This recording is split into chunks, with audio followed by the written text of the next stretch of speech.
আসসালামু আলাইকুম রহমতুল্লাহি ওয়া বারাকাতুহু। সম্মানিত প্রিয় মুসলিম ভাই ও বোনেরা, আর ইসলামী টিভির পক্ষ থেকে সকলকে জানাই আন্তরিক মোবারকবাদ। আশা করি সকলে ভালো আছেন। আমার আলহামদুলিল্লাহ আল্লাহর রহমতে ভালো আছি। আজকে আপনাদের মাঝে আলোচনা করব অজুর সময় দাড়ির যে অংশ মাসহ করা সুন্নত এবং অজুর যে 18টি সুন্নত রয়েছে সে সম্পর্কে।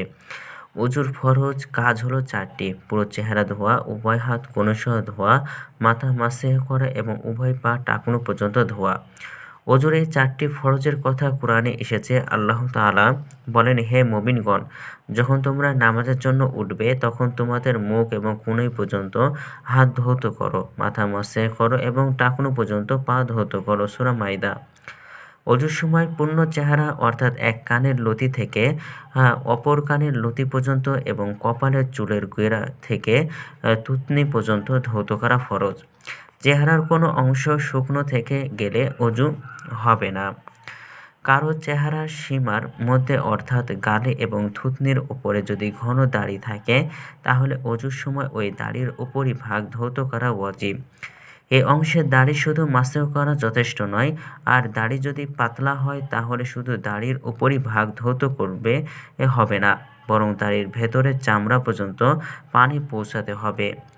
চেহারার সীমার বাইরে থাকা দাড়ি অর্থাৎ থুতনির নিচের অংশের দাড়ি এবং ঝুলে থাকা দাড়ি অজুর সময় ধোয়া বা মাসেহ করা জরুরি নয়, তবে দাড়ির এ অংশ মাসেহ করা সুন্নত।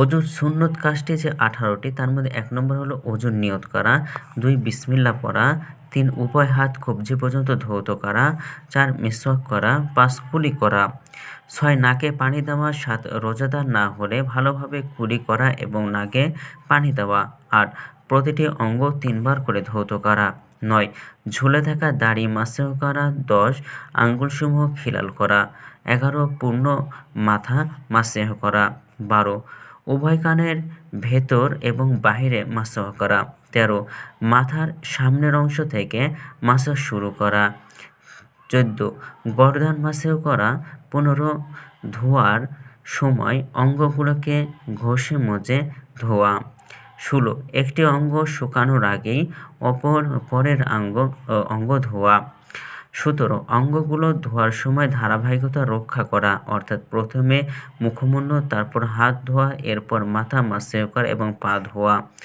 18 নম্বর হলো বাম হাত দিয়ে প্রথমে ডান হাত ধোয়া এবং বাম হাত দিয়ে প্রথমে ডান পা ধৌত করা। আমাদের ভিডিওটি যদি আপনাদের ভালো লাগে তাহলে অবশ্যই চ্যানেলটি সাবস্ক্রাইব করে পাশে থাকবেন। ধন্যবাদ সকলকে। আসসালামু আলাইকুম রহমতুল্লাহি ওয়া বারাকাতুহু।